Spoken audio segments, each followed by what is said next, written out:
जी अस्सलाम वालेकुम। आज बच्चों हम लोग स्टार्ट कर रहे हैं फर्स्ट ईयर के चैप्टर नंबर 1 के न्यूमेरिकल्स। कुछ न्यूमेरिकल्स हम लोगों ने क्लास में डिस्कस कर लिए थे। अब जहाँ से न्यूमेरिकल्स रहते हैं आज हम वहीं से स्टार्ट करेंगे, जो कि क्वेश्चन नंबर है 18 से।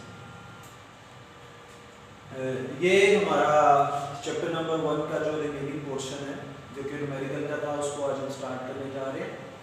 क्वेश्चन नंबर 17 तक हम लोगों ने डिस्कशन कर ली थी। आज क्वेश्चन नंबर 18 से हम स्टार्ट करेंगे। स्टेटमेंट देखते हैं सबसे पहले।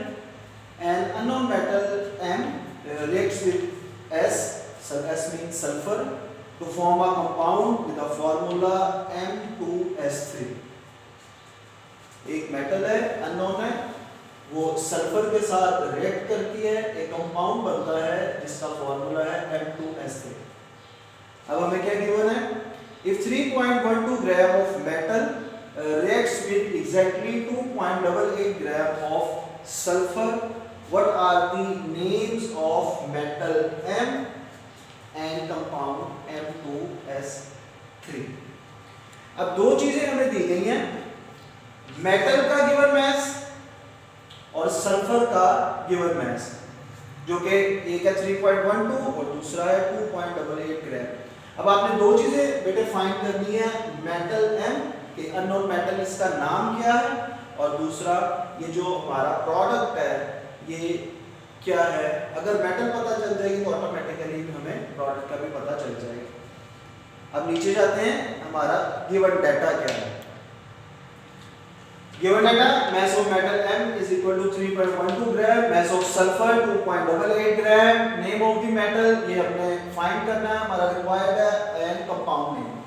सॉल्यूशन में क्या आएगा? सबसे पहले आपने इसके लिए इक्वेशन एक लिखनी है, केमिकल इक्वेशन लिखेंगे। अब चूंकि कंपाउंड आपके पास ये है तो उसके लिहाज से बैलेंस केमिकल इक्वेशन में 2 मोल मेटल के यूज होंगे जो कि 3 मोल सल्फर के साथ रिएक्शन करेंगे, रिएक्ट करेंगे और आपका कंपाउंड बन जाएगा M2S3। अब इसके लिए सबसे पहले आपने सल्फर के नंबर ऑफ मोल्स को निकालना है और इन नंबर ऑफ मोल्स को बाद में आप मेटल के नंबर ऑफ मोल्स के साथ कंपेयर करेंगे बैलेंस केमिकल इक्वेशन के through. Number of moles of sulphur formula आप जानते हैं, मोल्स का फार्मूला होता है given mass divided by molar mass. Sulphur का है, आपने मोल्स निकालने हैं, सल्फर का जो मास है उसको डिवाइड कर देंगे इसके मोलर मास के साथ। मास ऑफ सल्फर दिया गया है 2.88, सल्फर का जो मोलर मास है या एटॉमिक मास है ये 32 होता है। जब आप डिवाइड करेंगे तो आपके पास आ जाएगा आंसर 0.09 मोल्स। अब सल्फर के नंबर ऑफ मोल्स जो आए हैं हमारे पास 0.09 मोल्स है। अब इन नंबर ऑफ मोल्स को हम मेटल के साथ कंपेयर करेंगे और वहां से मेटल के नंबर ऑफ मोल्स भी फाइंड कर लेंगे। बैलेंस केमिकल इक्वेशन में सल्फर के 3 मोल इस्तेमाल हो रहे हैं, मेटल के 2 मोल रिएक्ट कर रहे हैं। अगर यूनिटरी मेथड को अप्लाई करें तो अगर 1 मोल सल्फर का यूज हो तो ये 3 इधर जाकर डिवाइड हो जाएगा, क्या बन जाएगा 3/2। लेकिन एक्चुअली सल्फर के मोल्स कितने हैं 0.09 और ये उस साइड पर जब मल्टीप्लाई होगा तो आंसर क्या आ जाएगा 0.06। अब 0.06 मोल्स जो हैं ये मेटल के नंबर ऑफ मोल्स हमारे पास आ गए हैं। अब इसी फार्मूला के जरिए से हम लोग मेटल के मोलर मास को फाइंड कर सकते हैं। Number of moles of metal जो कि अभी कंपैरिजन से निकाले थे जो कि 0.06 है, मेटल का गिवन मास 3.12 है, यहां से मोलर मास फाइंड करेंगे तो आ जाएगा 52। From the molar mass of M it is clear that name of metal, अब चूंकि 32 ग्राम है, पीरियोडिक टेबल के अंदर क्रोमियम ऐसा एलिमेंट है जिसका जो मोलर मास है या एटॉमिक मास है वो 52 है, लिहाजा हमारी मेटल का नाम होगा क्रोमियम। अब जो रिजल्टिंग कंपाउंड है M2 की जगह लग जाएगा Cr2S3 that is chromium sulphide. ये हमारा पहला न्यूमेरिकल हो चुका है। अब क्वेश्चन नंबर 19 है, स्टेटमेंट सुने। The octane present in gasoline burns according to the following equation. किसी भी पेट्रोल की जो क्वालिटी है उसके ऑक्टेन नंबर से हम लोग उसको जांचते हैं, उसकी क्वालिटी को जाहिर किया जाता है। अब सिंपल एक इक्वेशन है। अब ये ऑक्टेन का फॉर्मूला है, केमिकल इक्वेशन जो बैलेंस्ड है हमारे पास लिखी है 2C8H18 + 25O2 after reaction gives us 16CO2 + 18H2। अब सिंपली इस इक्वेशन का मतलब है कि ऑक्सीजन के 25 मोल 2 मोल ऑक्टेन को जलाएंगे और हमारे पास 16 मोल कार्बन डाइऑक्साइड के और 18 मोल पानी के बन जाएंगे। अब इस स्टेटमेंट से और इस इक्वेशन से हम लोगों ने फाइंड क्या करना है, how many moles of oxygen are needed to react fully with 4 moles of octane. मतलब ऑक्सीजन के कितने मोल्स लगेंगे अगर ऑक्टेन के 4 मोल इस्तेमाल हो। एक तो सिंपली भी पता चल रहा है कि अगर यार यहाँ पे 2 मोल हैं और इसके 25 मोल लग रहे हैं तो अगर इसको डबल करेंगे तो ये भी डबल हो जाएंगे, लेकिन हम इसको कैलकुलेशंस के थ्रू करेंगे। अब फर्दर देखें, गिवन डाटा क्या है, number of moles of octane from balance chemical equation में तो ये 2 है, लेकिन स्टेटमेंट के अकॉर्डिंग ये 4 मोल्स है। अब हमने क्या नहीं, number of moles of oxygen find out करने हैं। अब सॉल्यूशन में ये वही इक्वेशन रिपीट हो रही है। अब यहाँ पे आ जाएगा कंपैरिजन। अब इन दोनों का करेंगे comparison between moles of octane and oxygen. Octane के बैलेंस केमिकल इक्वेशन में मोल्स हैं 2, ऑक्सीजन के मोल्स लग रहे हैं 25। अगर यूनिटरी मेथड अप्लाई किया जाए, अगर ऑक्टेन का 1 मोल इस्तेमाल हो तो ये 2 इधर आके डिवाइड होकर बन जाएगा 25/2। लेकिन यहाँ पर जो रिक्वायर्ड है वो 4 मोल्स हैं, इसको मल्टीप्लाई करेंगे तो आंसर आ जाएगा 4। इसका मतलब है अगर 4 मोल ऑक्टेन हो तो 50 मोल ऑक्सीजन के लगेंगे उसको मुकम्मल तौर पे जलाने के लिए। पार्ट बी देखें, how many moles of carbon dioxide can be produce from 1 mole of octane. अगर ऑक्टेन का 1 मोल हो तो कार्बन डाइऑक्साइड के कितने मोल हमारे पास आएंगे। अब सिंपली ये भी कंपैरिजन से हम लोग करेंगे। एक तरफ हम ऑक्टेन को ले लेंगे, दूसरी तरफ हम लोग कार्बन डाइऑक्साइड को ले लेंगे। बैलेंस केमिकल इक्वेशन में ऑक्टेन के 2 मोल लग रहे हैं, कार्बन डाइऑक्साइड के 16 मोल पैदा हो रहे हैं।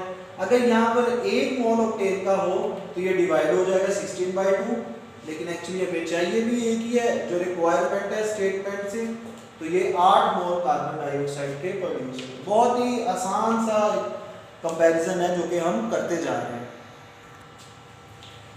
अब ये इसका दूसरा जो पार्ट है नेक्स्ट उसमें है कि how many moles of water are produced by the combustion of 6 moles of octane.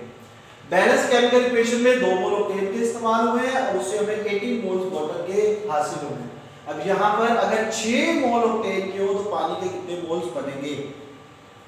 अब इसको भी हम कंपैरिजन के थ्रू करेंगे।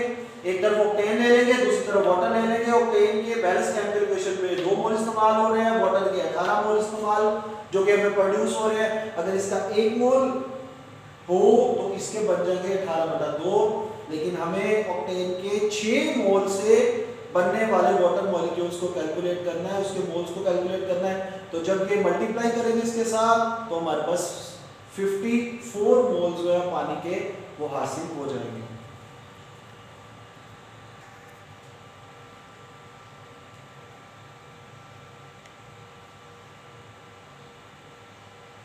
अब लास्ट चीज जो हमने यहाँ से कैलकुलेट करनी है, अब इस स्टेटमेंट को जरा ध्यान से देखिएगा। If this reaction is to be used to synthesize 8 moles of carbon dioxide, how many grams of oxygen are needed? अगर हमने इसी रिएक्शन से कार्बन डाइऑक्साइड के 8 मोल बनाने हो तो हमें ऑक्सीजन के कितने ग्राम्स चाहिए होंगे और हमारे ऑक्टेन के कितने ग्राम्स यूज होंगे। अब दोनों चीजें निकालनी है, कितनी ऑक्सीजन इस्तेमाल होगी और कितने ऑक्टेन इस्तेमाल होंगे। अब ये सिंपली वही चीजें जो कि हमने की हैं, कंपैरिजन देख लेते हैं। अगर कार्बन डाइऑक्साइड के 16 मोल जो कि बैलेंस्ड केमिकल इक्वेशन हमें बता रही है हो तो दूसरी तरफ ऑक्सीजन के लगेंगे 25 मोल्स। अगर यहाँ पर 1 मोल हो तो ये बन जाएगा 25/16, लेकिन कार्बन डाइऑक्साइड के 8 चाहिए तो 25/16 × 8, ये हमारे पास 8 मोल कार्बन डाइऑक्साइड के लिए ऑक्सीजन के 12.5 मोल्स दरकार होंगे। अब यहाँ से हमने निकालना है ऑक्सीजन का कितना मैस इस्तेमाल होगा और ऑक्टेन का कितना मैस इस्तेमाल होगा। तो उसके लिए जो बेसिक फॉर्मूला वो नंबर ऑफ मोल्स क्या है, number of moles is equal to mass of oxygen divided by molar mass of oxygen.